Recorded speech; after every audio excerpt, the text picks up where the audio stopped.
3 அமைச்சர் இருந்து நான் என்ன கேட்கறேன்? நீங்களா இவ்வளவு நாள் கோமாவில் இருந்தீங்களா? உங்களுக்கு சங்கூத்துனாங்களா?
இன்ஷா அல்லாஹ் ஆவடி மட்டும் நம்ம கைக்கு சிக்குச்சு, திராவிட நாய்ங்க செத்தாய்ங்க. மக்கள் வரி பணத்தை தின்னு கொளுத்தவங்க அங்கேயே அடுத்த மெரினால ஒரு இடம் பார்ப்பாங்கல்ல, அங்கெல்லாம் அவங்களுக்கெல்லாம் இடம் கிடையாது. சொல்ல விட்டுட்டேன்ப்பா. சாலை, நம்ம அடிப்படை வசதி நம்ம என்ன கேட்கறது? சாலை. ஐயா அமைச்சர் ஐயா வீட்டுல இருந்து 150 மீட்டர் தான். 5 வருஷமா கோமால இருந்திருப்பாரு. அவருக்கு யாராவது சங்கூதி இருப்பாங்க, தப்பா எடுத்துக்காதீங்க, காதுல யாராவது சங்கூதி இருப்பாங்க.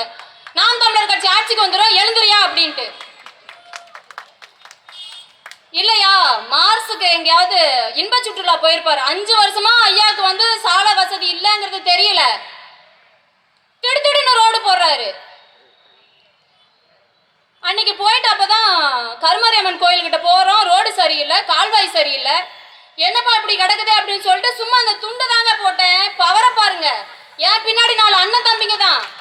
2 நிமிஷத்துல கவுன்சிலர் ஓடி வராரு. ஓடி வந்துட்டு என்னம்மா அதை எடுத்துருவோங்கம்மா, அந்த ஜேசிபி வந்துட்டு இருக்குமா அப்படின்றாரு. நீங்க யாருன்னே எனக்கு தெரியாது, நான் உங்ககிட்ட பேசவே இல்லை. ஃபர்ஸ்ட்லி சொல்லு, முதல்ல நான் கவுன்சிலரு, இந்த ஏரியா கவுன்சிலர், நான் தான் இவ்வளோ கேவலமாக வச்சுருக்கேன். பக்கமாக கூட வார்டு கவுன்சிலருக்குள்ள போட்டி, எனக்கு இந்த வார்டுக்கான பெஸ்ட் கவுன்சிலர் கொடுங்க, ஏன்னா என் வார்டில் எதுவுமே என்ன செய்யலைன்னு முதல்ல சொல்லியிருக்கு நான் கவுன்சிலர்னு. இந்த துண்டுக்கு இருக்கிற பவர் இருக்கு எப்பா, அதான் நாம் தமிழர் கட்சி. வித்தின் ஃபியூ டேஸ்ல நீ ரோடு போடுற, ஏமா அப்பா வீட்டு காசுல நீ ரோடு போடுற? என்ன நல்லதை நீங்க நினைச்சிட்டு இருக்கீங்களா? 10 நாள் ரோடு போடுறாப்ல, 1 சென்டிமீட்டர் விட கம்மி, சரியான கலவை இல்லை. அது எப்படி? அதாவது தேர்தல் வர்றதுக்கு 1 மாசத்துக்கு முன்னாடி, ஏன்னா 1 மாசம் தானே தாங்கும்.